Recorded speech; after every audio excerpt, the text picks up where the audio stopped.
Good evening and welcome. My name is Emmanuel Tiaga. I have the pleasure of working today on this program alongside two lovely gentlemen in the person of someone who is making his debut on Sports Roundup, Nengi Nyagwa. Nengi, good evening and welcome to Sports Roundup. Good evening, Mr. Emmanuel. Thank you very much for having me here. And it's always exciting to have a first time.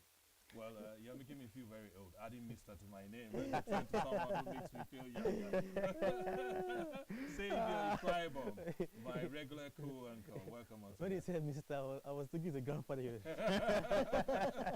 Well, if I give up those vibes, praise God, maybe it means that someday I would be old enough to be a grandpa to someone.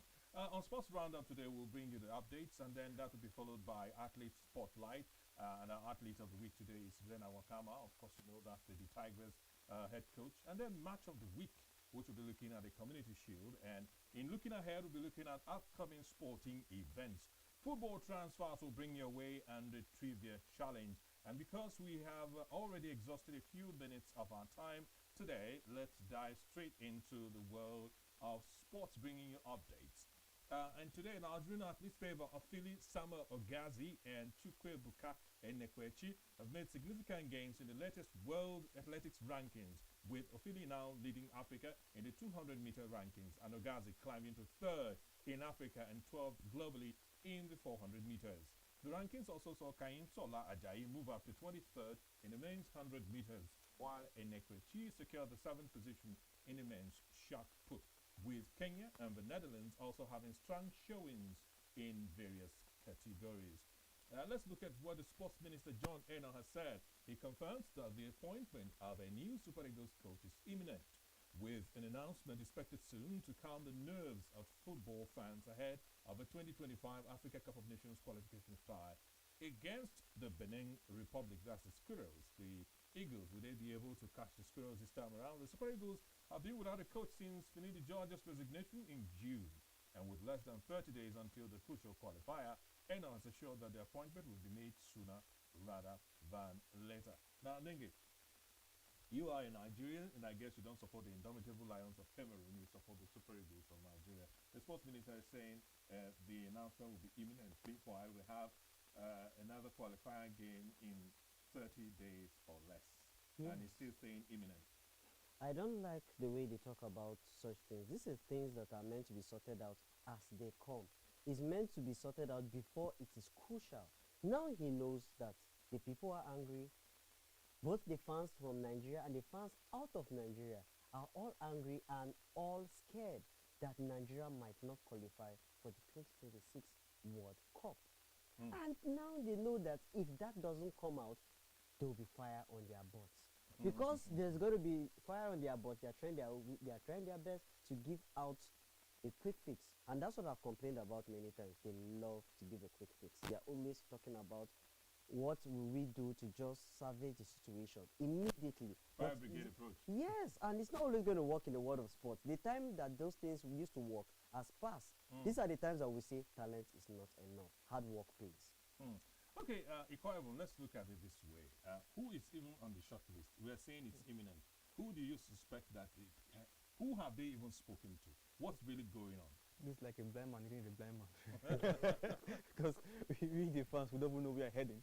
And I'm not even sure the sports ministry or the NFF know where they're heading to. Because you can't just have 30 days to a qualifier and you want to appoint someone. A qualifier that you are already... you're already losing. And you want to appoint a coach. Which magic do you want the man to come and do for you or the person to come and do for you?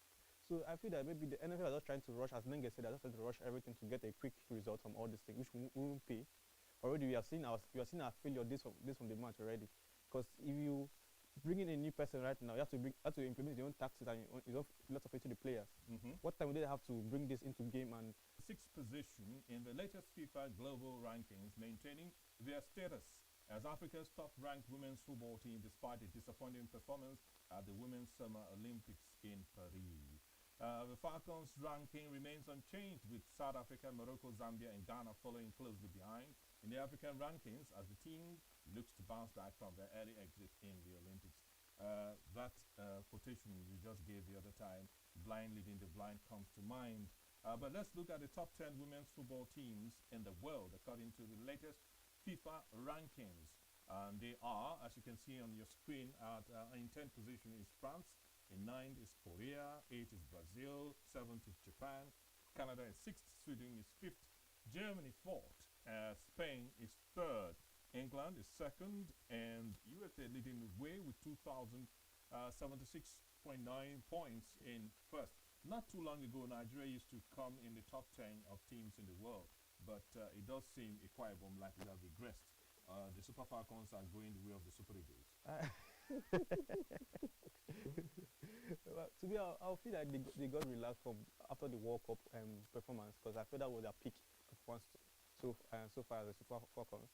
I feel that after that one, they felt like, okay, we can go through anyone we find, or we can see more of what we did last time, and maybe they got relaxed enough and stopped the adequate training they had to do on everything. But I feel that they've learned from their lesson from the Olympics and they will bounce back again. Roundup has stayed in the reins for quite a while, unlike the Super Eagles, but it seems the team, instead of making progress at the Olympics, just seem to like stall. Yeah, at the point I would say that I would have loved to follow the same angle Akweba did follow, but I would say that no, it's not like they got comfortable. There was internal crisis. At a point it seemed like after the World Cup they were going to sack Wanda. Okay. But we the fans, that's the Nigerians, said that we are satisfied with what he did. Let him build on this. And the NFF saw that if they are going to sack him, who are they going to bring?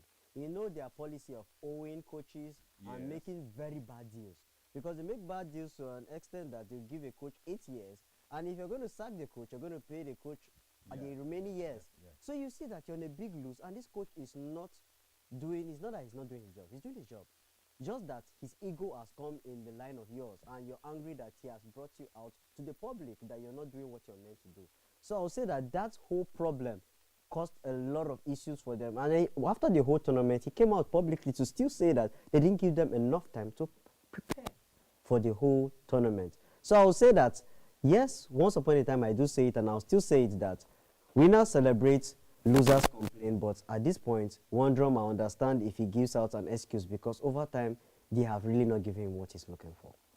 The Premier League's Chief Executive, Richard Masters, has reminded clubs of the importance of adhering to transfer rules, specifically highlighting spending limits in response to Chelsea's recent signing spree.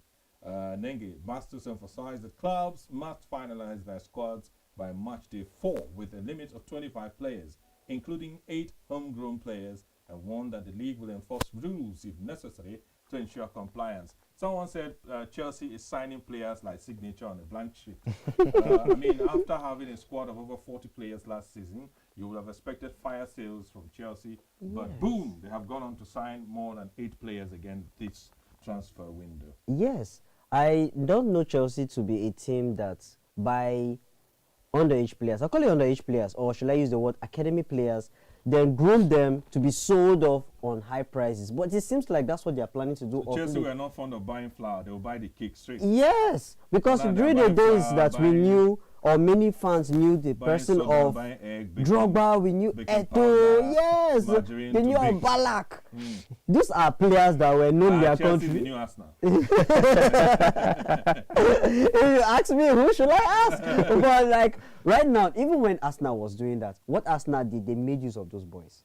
You know that those boys are playing, and you know that they were heading somewhere. But the only issue that Arsene Wenger had then, when the boys were going to mature, he would sell them off. He will sell them off. Once the right price comes for them that he's comfortable with, it's not what the club wants, it's what he likes.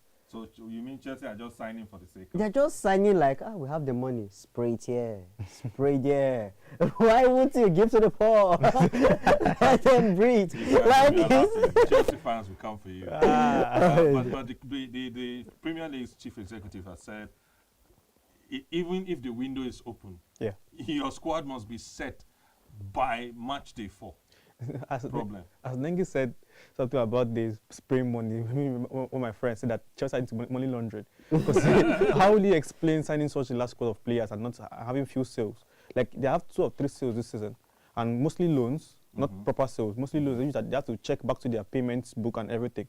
And now you're bringing in more players, and not that you're bringing in right players, bringing in underage players. And you're signing some players for 8 years. For 8 you have extended Cole Palmer's record, so for 2 more years. An 11-year contract. Do they work for the NFF? So all these things will also create issues when it comes to the financial fair play, and probably when you have to balance your books, you get confused on the points. It will amaze you what I even found out, that Gallagher, they forced him to go to Atletico Madrid. You know, the deal isn't set. It hasn't been signed yet at the point. So when he went to Atletico Madrid, he was not happy with the contract completely. He wanted to go back to London. They called him that he should stay.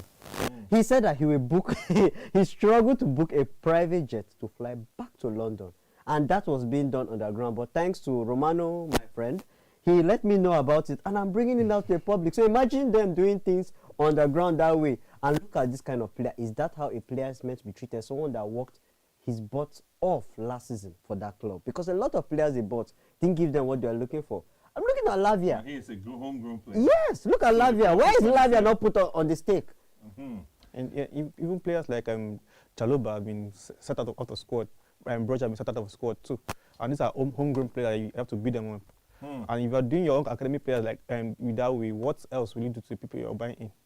Well, let's look at some other sports stories. Defending champion Coco Gauff suffered a surprise loss in her opening match at the Cincinnati Open, falling to Yulia Putintseva 6-4, 2-6, 6-4, while number 4 seed Elena Rybakina was also eliminated by Leila Fernandez. In the men's action, number 2 seed Carlos Alcaraz's match against Gael Monfils was suspended due to rain, while number 12 seed Ben Shelton and American Brandon Nakashima advanced to the next round with hard-fought victories. Let's look at some local football stories. Ikorodu City have signed striker Alado Salomon from 1472 FC to bolster their attacking lineup ahead of their debut in the MPFL this season. The CAF has also set a deadline of August 31 for players' registration for the 2024-2025 Confederation Cup, with Enyimba exempt from the preliminary round. El Kalemi Warriors will face Daje FC in the first leg of the preliminary round at the Remo Star Stadium on Friday, August 16, which is today. Doma United have announced that preseason training will commence on the 24th of August, with screening of new players to be conducted by invitation only.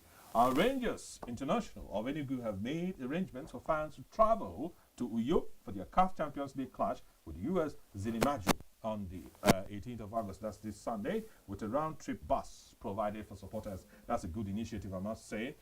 More local football stories. Former Super Eagles coach Samson Siasia has completed his 5-year FIFA ban. And he's set to unveil plans for the next phase of his career, following a reduction in his initial life ban for alleged match fixing. I'll let you guys know why I'm celebrating. Siasia, an Olympic silver and bronze medal winning coach, has been rumored to be in discussions to take over as the coach of Mighty Jets Football Club in Jos, and is expected to make an announcement after August 16 today, marking the end of his ban. His ban ends today. So that tango is Friday. Why I'm jubilating is, shouldn't the NFF even go to Siasia like bros? That's what I was even thinking about. Like, you are touching it. Like at the point, it's one of those, you know, they say Sam Allardyce. Yes, he's the quick fixer. Yeah, so I think it's super glue. He can just plug it. He just does that, then afterwards, let him go. Whoever you want to employ for 10 years can employ, but he knows how to do it. So you can just employ something. Some will say if the NFF goes for CSI, it will mean that they are going for someone who was a criminal before in the world of football, match fixing. Criminal or no criminal, right now we need results. His punishment. We need results, and he has started his punishment. So I feel that you should go for what to bring the results for you. So even Agbo will get nuisance value. For me, I feel like an easy landing for the NFF, because this is someone that has in and out of the Super Eagles and knows the players, most of the players in the squad already. So if you bring this person in, he has a very soft landing. I never had issues with any player. So he has a very soft landing with the players and can easily implement his own game plan. Even Mikel Obiho has been competent. He has been to 2 Olympic finals. And he has a good result. He has a good result. Osimhen was under him too. Osimhen came under him. Okay, so you mean Osimhen will not rant if CSI? No, I don't think he will want to rant. And I think CSI knows where he can put him too, that he will be happy. You know, keeping your players happy is very, very key Yeah, for your yeah. results. Tell me about So it. I'll say that Tell that to I have Chelsea to ask coach. who gave Please, yes, gentlemen, ceasefire. Allow Chelsea to let the sleeping dogs lie. The Academy Warriors goalkeeper George Abine is confident that the club will progress to the next round of the CAF Confederation Cup, despite playing their first leg at an adopted home ground in Ikene, Ogun State. Abine believes that the team's experience of winning the Federation Cup away from home and the expected support of Nigerian fans in Ikene will give them an edge as they face Daji FC of Benin Republic on Saturday. Now, just before we move on to the next segment, former Premier League referee Mark Clattenburg says referees need to trust their own decisions and not rely on VAR. As the Premier League introduces changes to reduce interventions and support referees' judgments. Bro. Clattenburg, who briefly worked as Nottingham Forest referee, and believes young referees need experienced VAR support, and that the league's changes aim to address last season's controversies and improve the system's consistency and transparency. Mark Clattenburg, bro, he's saying that referees should trust more in their own decisions and they do not need to rely on the VAR. I mean, what's the use of having a side mirror if you're not You know going to you're look going to at use it? it. I remember then I mentioned something. I mentioned Oshola saying it that she conversed with an official, that's at Spain, before she left Barcelona Femení. That the official told her bluntly, they don't like the video assistant referee. It makes them look like they don't know their job. But the video assistant referee got 105 decisions right and only about 3 wrong. To me, I feel like Meaning that there could have been 108 wrong decisions throughout the course of the league, and VAR prevented 105. to me, I feel like this VAR stuff have really brought, although it has harmed some people, but it has done more good than harm to many things. Because there are times that maybe referee have made a decision and the VAR calls back the referee to watch and end up being a penalty or end up being a red card or end up being like you see some tackles that players could do and referee would give them a yellow card. And after watching the VAR, he said, okay, this is a red card offense. So without the VAR, that player would have gone free, and the other player would have gone out to an injury. So these are things that the VAR we need the VAR in the game for, because we are all humans. We are bound to make mistakes more than the computer, because most times the distance from the referee where the tackle went on, or the distance from where he's standing from where the ball went into the net, he might not have the eyesight to view. Yes. So this is where the VAR come in to help you and give you and make an easy decision rather than causing rant or maybe putting coach like Mourinho against your to come out for you. So this way, to me, I feel maybe the man is trying to say that although there's a VAR, but you try to do your job. Don't just rely, okay, anything happens, there's a VAR to back me up. So you try to do your own job diligently first, then you can now rely on the VAR later. You see, you have 10 games every weekend, and you have 38 weekends of the EPL. That's 380 games in a season. And out of 380 games, the VAR got only 3 decisions wrong. That is less than 0.01%. That is in the part to zoom my screen. In a long time, I've not zoomed that bad. I zoomed, and I zoomed back. I was like, could this still happen? I was like, okay. And the VAR was there. The VAR saves a bad decision once every 3 games. Yeah. So an average of 3 times every weekend. A decision that could have been made by the referee that was wrong and create a mean average. So I think the VAR is here to stay. Clattenburg, No, it should surely to stay. But you know, there are always people that are resistant to change.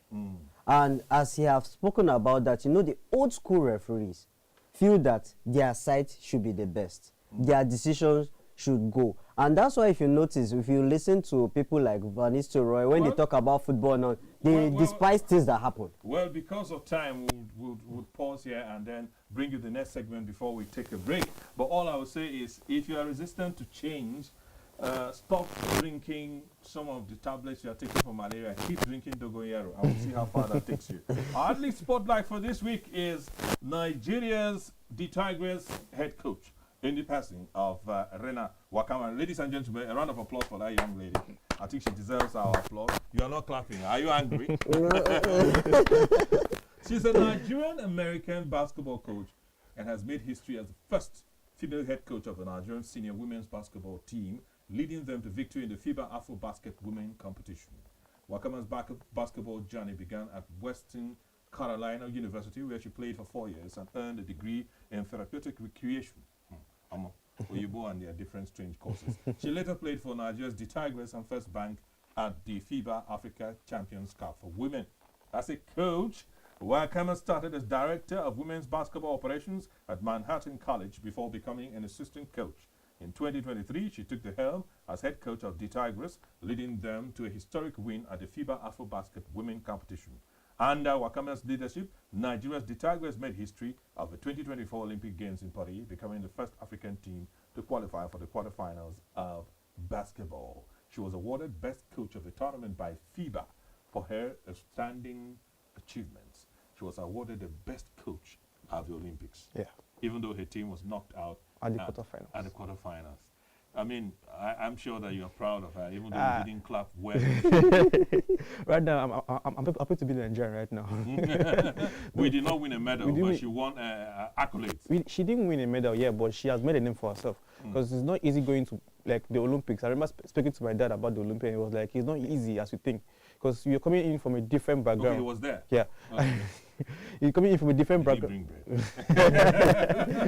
Because you're coming in from a different background, different training, and these people have more facilities than us that over here, and they are more exposed into the training facilities than us. So she coming in with this place, and they work with sports psychology, sports therapists, they have a lot of things. They are different things that can keep them balanced for the game. So she coming in with these players that maybe most of them have little or no experience in the Olympics, and taking them that far is a very big game for her, because it's not easy. I feel against in the group where she was against France, Australia, and I guess is it the USA or so, and she managed to scale through. If I was her husband, I'd be very happy. I told you See where he went. See where he went to. You see where he went to. Why? Anyway, on a more serious note, Rena's emergence seems all of a sudden makes one feel like asking, where were you all along? Anyway, but this is what happens when the right people are given the opportunity. Yes. I will say that she was cooking herself. I'll call it the way we say it on, like, literally, like, she was, it just happened for her. Because this is what I always talk about ex-players in some particular sports. She had played for the team. She knew, and she knew how to give it to them. Basketball doesn't have the support that football has. Yes. And many times in basketball, I remember one time we spoke about a game, and I told you that there's a moment that comes that you know that is who wants it more. It's not about who is more skilled. It's who wants it more. It's the mind that plays. That's when you know that you're trained or you're not trained. Okay, Nengi, I know once we mentioned basketball, Nengi, by the way, is our in-house basketball talking head. Once you start talking about basketball, Nengi becomes like an evangelist. Very soon you will do altar call, those who want to give their lives to basketball. Hold it. Let's go for a break now. It's Sports Roundup. When we return, the basketballs will continue, because we have a lot of stories about some people's favorite teams and some people's banter Some rivals. people will cry this night. All right, guys, let's go for a break. We'll be back shortly. Stay tuned.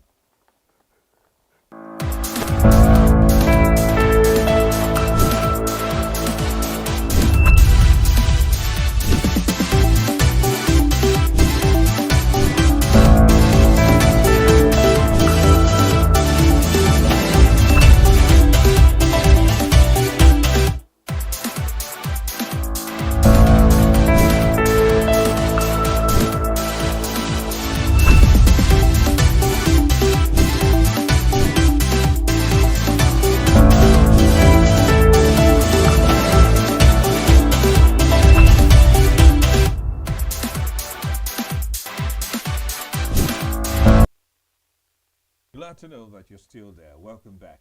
It's Sports Roundup with me, Manuel Tiavia. And before now, we spoke about some updates and looked at the athlete of the week, who happened to be Her Royal Majesty herself, the queen of basketball in Nigeria right now, and probably in Africa and the rest of the world. Rena Wakama, who was, voted as the best coach at the Olympics by Fédération Internationale de Basketball Association, FIBA. Now, let's look at game of the week.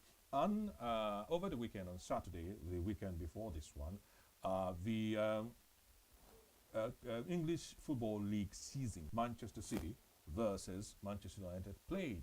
Manchester City's Manuel Akanji redeemed himself by scoring the winning penalty in a shootout against Manchester United in the Community Shield after a decisive miss in the European Championship. City won the traditional sitting cutting razor 7-6 in a shootout after a 1-1 draw in regulation time, with Akanji's penalty securing the victory at Wembley Stadium. And City manager Pep Guardiola praised Akanji's personality in taking the penalty after his miss in the Euros, and the win avenged City's loss to United in the FA Cup final 77 days before Saturday last weekend. The Premier League season starts today with United hosting Fulham, and manager Eric Ten Hag has urged his team to take the pain of defeat into the league after a close loss to City in the Community Shield. Let's have your thoughts about the game, Nengi. I will say that Man U are not ready. Before then, I actually said that this is a match that I felt Pep Guardiola, and he actually did that. He used kids for the ball. And you can watch what happened there. They were so calm. They played it like, okay, let's take it one step at a time. Let's impress the coach. We can play this ball. We can keep possession. And I saw Manchester United having more dangerous attacks up front, but they were never utilizing it till the second half when they got just one from Garnacho that was slotted in. Afterwards, it's just some few substitutes and everything turned around. And it showed like, is this deja vu like last season when Manchester United is blue? They even do. By the way, they have a blue kit. That's Manchester United. Like, they're already surrendering. But I will say that Manchester United have to be more prepared. We felt the way they have been active in the market, they would have given us a better. Who have they signed? Oh, they signed Yori Yori. Okay, then Euro. Yes, they signed Euro. They signed another defender to cover them. Delete is even there. That they have been giving us previews of his tackles. You know, that's what they usually do. You see the highlights everywhere. You go to your X, you see it. God. So like you can't avoid seeing the clips. So I would say that I felt that they have covered to a particular extent some of their flaws, even though their front line still has a flaw that they need to cover up. They can't say Hoyland will be their number one attacker and they will not have a backup, which they don't have right now. Yes, he doesn't stay fit. He's young, but he doesn't stay fit. You need someone that is fit. But we will say that let's see what will happen, because Fulham today will not take it easy on them. Last season, they lost to Fulham at Old Trafford. So Fulham are going to harm them fully. Oh, Fulham are not going there with any fear. And Fulham has reinforced. Fulham, funny enough, they have. Fulham fan. I don't need to be, because he won't be. He shakes his head, but when he's Man, he shake it and does something.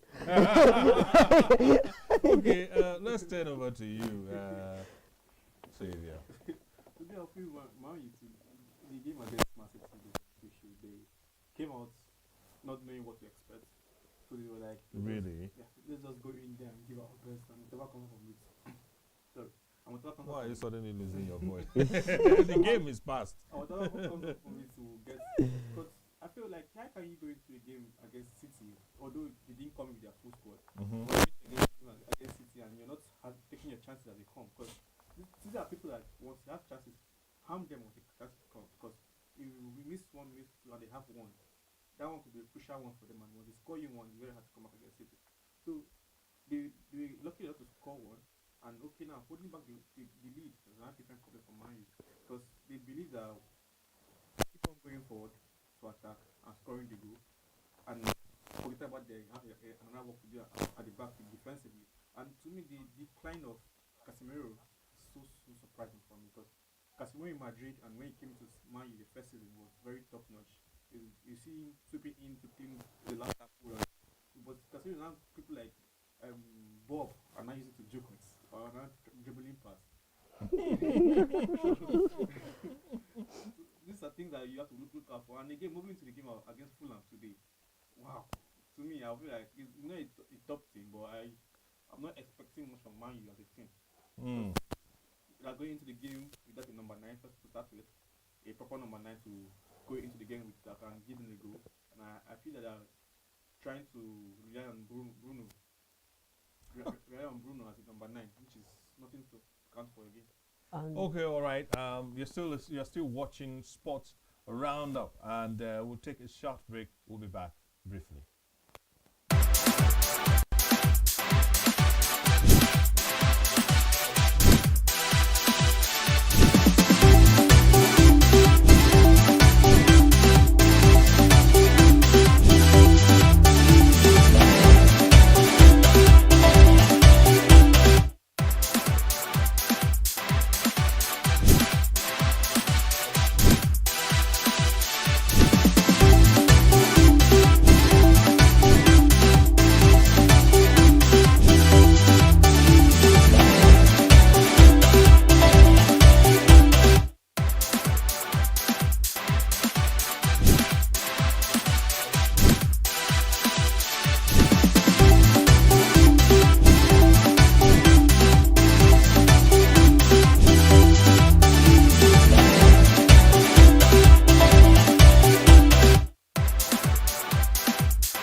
Welcome back. Thank you for staying with us. We are talking about the Community Shield, but let's look at looking ahead. Manchester United manager Erik ten Hag is concerned that his team is not ready for the Premier League opener against Fulham due to limited training time. Don't laugh, please don't laugh. Training time with new signing and several player injuries. New signings, Matis Delete and Nosser Mazraoui will be in the squad, but Ten Hag faces a selection dilemma with defender Luke Shaw sidelined with a calf injury and other players out with hamstring and knee problems. Despite the challenges, Ten Hag expects to field a strong lineup and is confident that Luke Shaw will return from injury soon, calling him a very important player for the team. On the screen, you can see him pointing to his head, Oriokbe, as the Yorubas would say. Now, let's be fair to Man U. Is he correct by saying the team is not ready? To me, I feel because this man has suffered from a lot of crisis. So he went through FA Cup final, being sacked after Nigerian politicians would like to hire you as a communications aide. He went through the FA Cup final or the fear of being sacked after the game, and he managed to scale through that one. And now moving into the new season with players being injured, and he losing most of it. Like signing a player that all the fans were excited about, Lenny Euro. And he just had one season and he's off. And I'm not surprised about Luke Shaw. One up pre-season, not even full season. I'm not surprised about Luke Shaw being injured because it's normal rice and beans for Luke Shaw. Being injured almost every time in the season. But I feel like you should give the man a slack because he's trying his best to put this team together. Is it mind game? You should for not him to give come him. out and say we are not ready. They are not ready. It's Is not he about mind game. Is he trying to preempt what will happen so that You know how it is. You know that you and I can't just believe this is the Man U that we used to know. So if they say they're not ready, you still use one eye. Are you sure? This is Man U. They are not ready. That's the eye we're using. But the truth is that they are not ready. It's the truth he's saying. So, but we might still be scared because the team that I'm so sure about, Man U that I knew before now, was a team that had different venoms to hurt you. But imagine a team without Bruno up front and you notice the creativity is out. That's a team that has no depth. And that was not the Man U we used to know. We had options. We tell you that this person is not coming for you, the next person is coming for you. The next person is not coming for you, the other person may wake up from his slumber within the match and come for you. But that's how it has been. So Man U is not where they are meant to be. Let's move away from Man U matters. Let's wash our hands off Man U for now and jump into the octagon. South African midfielder is confident in his abilities and proud to represent Africa in the octagon. Who's going to win? Nigeria boy.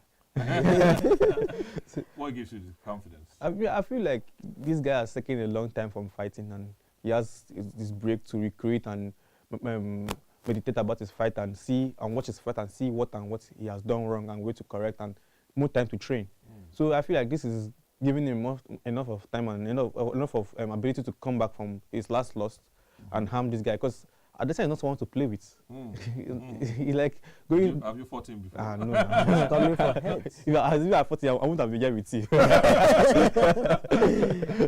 Okay, Nenge. If Adesanya defeats Duplessis, he will become the first three-time champion in the weight category in the UFC. Yes. That's who Adesanya is. This is someone that says he's coming for heads. He doesn't need belts no more. He's coming for heads. I am a fan. I say it shamelessly. I like his aura. He comes there, if he's going to win, he still comes out as a winner. Even as he loses, but he comes out as a winner. That's a fighter we like to see that represents the flag. Even though he's not going there as Nigerian, he still identifies that he has a touch from Nigeria. He represents New Zealand, but flies the Nigerian flag. Yes, He will several still come times. out in the Nigerian flag. And you can see from the age, we know that Adesanya is older, and he has the only thing that he has against Duplessis is the thing of height. So he has a longer reach than him. And But in he's terms, the last time. yes, the last style bender, you can't stop him. As I say, he's coming for heads. So whatever Duplessis is coming for there, he should know that he's the loser already. So because Adesanya is not looking for a win, he's looking for a spectacular win. yes, he has nothing to lose right now, and he has everything to gain. And any man that doesn't have anything to lose is the most scary man you can find. The Premier League is officially back this weekend. In a couple of hours, Manchester United will be taking on Fulham. Manchester City are though still the team to beat. But Arsenal could challenge for the title if they sign a top striker to bolster their already strong defense. Nenge, do you think Arsenal need a striker or they can do without one? A top striker? From Because they what have strikers in Ketia in the and room? Jesus. No, that is 8.5. It's not number 9. It's not He said that scoring is not my strong point. Who is that in Ketia? No, that's Okay. what Jesus said. That Jesus. scoring is not my strong point. So what is your strong point? Dribbling and enjoying the play. So a dog says barking is not their strong point. You call him a meow. So I will say that what Arsenal needs, truly, there are some matches, and if you see last season, there are some matches that they actually needed that default number 9 to be in Funny that thing match. is, they have gone ahead to sign a defender. Big Kala is what It was Arsenal fans are calling him. It amazed me. Richardo Calafiori. Yeah, because last season, defense wasn't Arsenal's problem. It But I was- think the coach is saying they were lucky they had no injuries. Yeah. Remember? Timber left before beginning of season. Yeah, So Timber. Timber is more or less like Julian Timber is more or less like a new signing, meaning Yeah. they have 2 new signings. in Signings, defense. yes, this What season. Arsenal had going for them last season, from the look of things, was, Saliba played 38 games, and every minute of all the 38 games, it can't happen back to back. Yeah. Truly, And truly. then Ben White played 35 games, 90 minutes. That what happened to Liverpool when they won the Premier League. Gabriel played 34 games. You know so they that had 3 people. They the had whole team was solidity in at the form. back. Yeah, It can't repeat itself. that this happened year. to Liverpool when they won the Premier League and they came back the next season because they were playing almost the same constant 11 players. It's not possible. And this next season, you could see them suffering. 2-3 will break down. Yeah, It's Salah went on a just- long-term break. They- I'm not joined, and plenty other players joined. So I feel maybe Agate is trying to plan his new season because you know that these players sorry to be fatigued. He used to No, set but- in at one place or the other. But he still sold Smith Rowe. It amazed me. Why would he sell Smith Rowe? The Smith Rowe, I guess, may be too good for the bench. Yeah, to me, It's too good for the bench, but most times that is where And the is there- rotation who, comes. Okay, who will he replace? Nengi? Who will he replace? in The- that team? no, Yeah, no, but no, Odegaard, it's not yeah, replacing. yeah, but It's Odegaard- rotation. That's why I yeah, said Odegaard- rotate. But Rotate. Smith Rowe may not want that rotation because he came back from a very long injury layoff.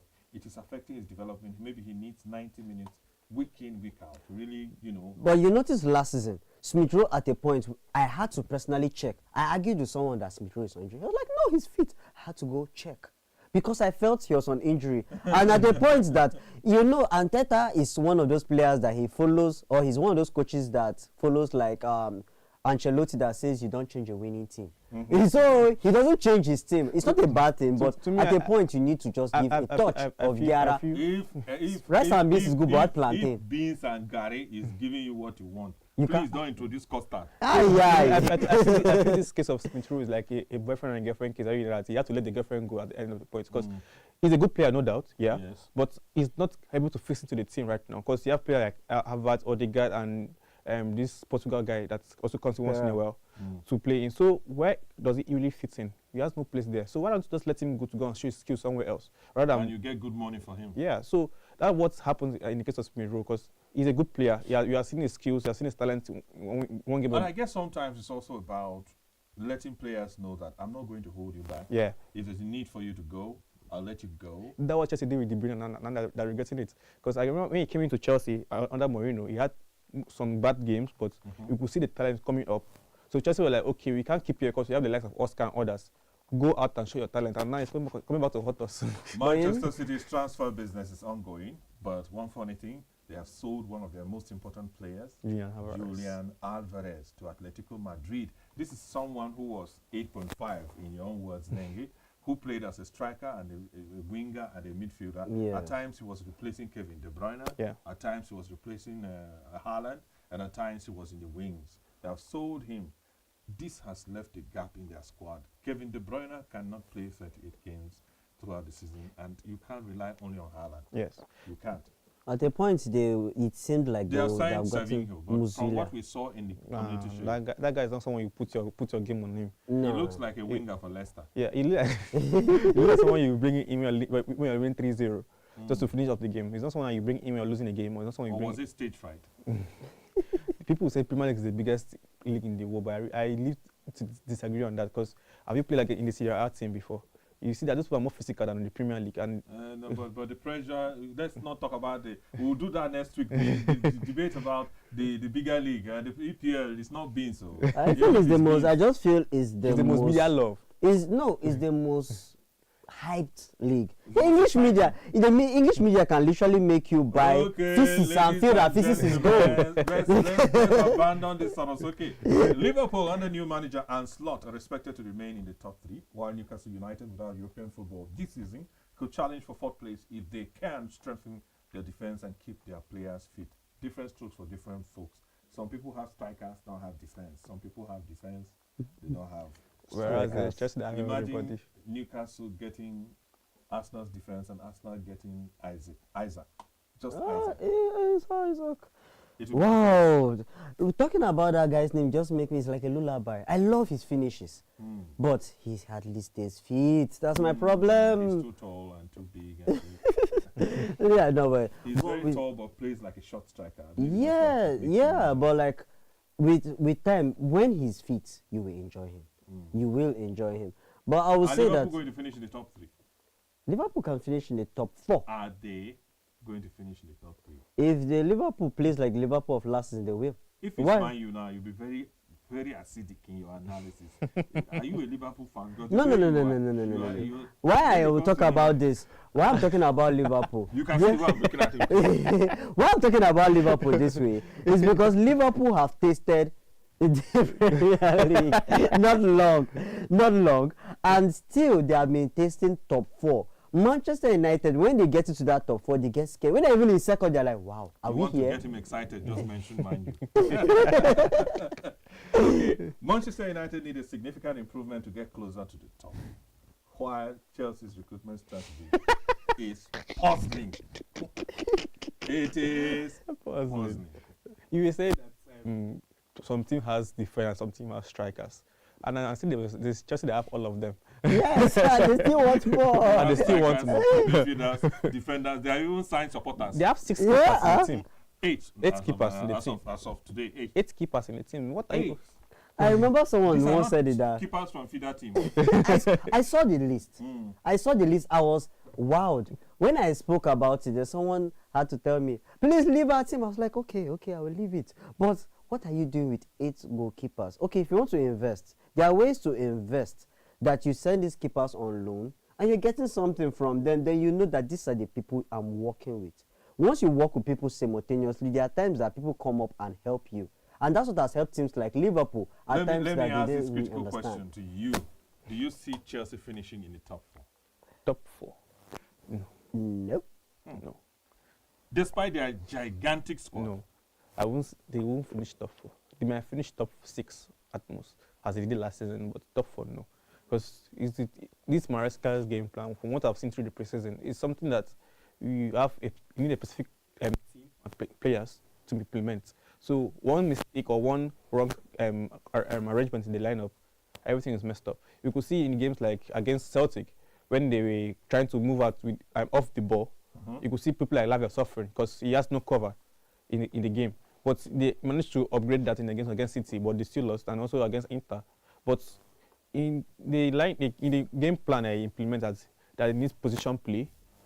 Player moves out of his position. Other players are left useless. Let's now jump into the football transfers proper. Manchester United have told Denmark midfielder Christian Eriksen that he is free to find a new club this month and he could leave in a cut price deal. Manchester United have no plans to move for Barcelona and Netherlands midfielder Frenkie de Jong and are pursuing other options. Atletico Madrid would like to complete the sale of Portugal forward Joao Felix to Chelsea and sign the Blues 24-year-old England midfielder Conor Gallagher by Wednesday next week. That's the deal we were talking about. Fabrizio Romano has revealed some of the comings and goings on Twitter. AC Milan have reached an agreement with Monaco for 25-year-old France midfielder Youssouf Fofana, who was also looked at by Manchester United.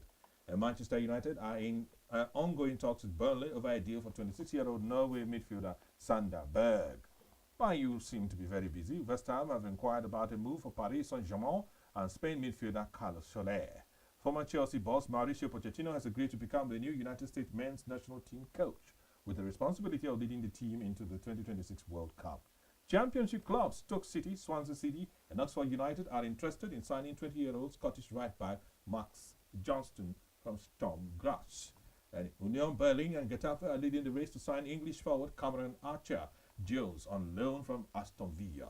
Chelsea have set an asking price of £60 million for any clubs interested in signing 22-year-old English winger Noni Madueke. The question I have to ask is, who wants to buy it? I saw this who wants to buy him? I saw this coming after they signed Neto, because you can't bring in Neto and see have Madueke in your squad. Because Neto gives you what Madueke doesn't give you. Although I know that okay, they could in, but Neto is more of a counter-attack player. And a finisher. Yeah, and a finisher. But in terms of decision making in the box, Neto is far better than Madueke. Former Chelsea and Spain defender Marcos Alonso would love to join Manchester United after becoming a free agent by leaving Barcelona. It's a Man U day. Paris Saint-Germain are set to beat Chelsea to the signing of France under-23 midfielder Desire Doué. Chelsea still signing. Okay. Everton are discussing a possible loan for Napoli and Sweden midfielder Jean Castouille. Brighton have made an improved offer for 26-year-old defender Olivier Boscagli, who played for France at youth level, but it is still not enough for PSV Eindhoven. That's your football transfer news. Because of our time, let's go straight to the trivia challenge now. Guys, who was the captain? We have asked this for almost a month now. Who was the captain of BCC Lions in 1990 when they won the Mandela Cup, otherwise known as the Cup Winners' Cup? Who was? The answer is Moses Sparko. The guys in the studio have displayed the question and the answer too early. I want guys, coming down. You don't want me to shine. Okay. Moses Sparko was the captain up until the quarterfinal stage, and then Alumun Aule, the late Alumun Aule, who was assisted by Afioma Sylvester. So Alumun Aule was the captain, but he was on the bench all throughout the remaining part of the season. In the Mandela Cup and in the league as well. And Afioma Sylvester ended up serving on the pitch as the captain. Afioma Sylvester was a right back. Yeah, he was a no-nonsense right back for the BCC Lions, legendary team of the 1990s. Yeah, so that's the question, the trivia we had for you in the past couple of weeks, and that's the answer. In 1990, the BCC Lions won the Mandela Cup, and Moses Sparko began the season as a captain, and halfway through, when they got to the quarterfinals, Alumun Aule took over, assisted by Afioma Sylvester. Matter of fact, fun fact, in the final, when BCC Lions won the National Stadium, Afioma Sylvester was on his way to go collect the cup when Moses Sparko, who was promoted as a player coach, and then Alumun Aule had to fill in the void as a captain. Moses Sparko had to go draw Alumun Aule that, come on, you are the team captain, go and pick up the cup. You know, at that point, Moses Sparko was also a captain of the Super Eagles team. So he was very experienced in these matters, and like told Afioma, hey, you are the captain on the field because your captain is on the bench, and this is the real captain. Let him collect the cup. And Alumun, you know, humbly went and collected the cup. He's no longer with us, but at least we remember him today. And shortly, in the coming weeks, we'll be bringing Moses Sparko here to share some of the fun stories about the BCC Lions of that era. So the trivia for this week is this, and if you get it right, we have a surprise package for you. Comment Drop your answers in the comment section of this video below on YouTube and Facebook and at www.agateradiotv.com. Who was the left back in the final when Nigeria won her second AFCON? Very technical question. Who was the left back in the final game Nigeria played against Zambia? Look sure. Who was the very Gen-Z answer. Who was the left back in the final when Nigeria won her second AFCON? Comment the first correct answer in the comments gets a surprise. Gets a surprise prize. Thank you very much for staying with us. Thank you, Xavier Kwaibo and Negi Yagba. My name is Emmanuel Tiavia. Good evening and have yourselves a sporty weekend ahead.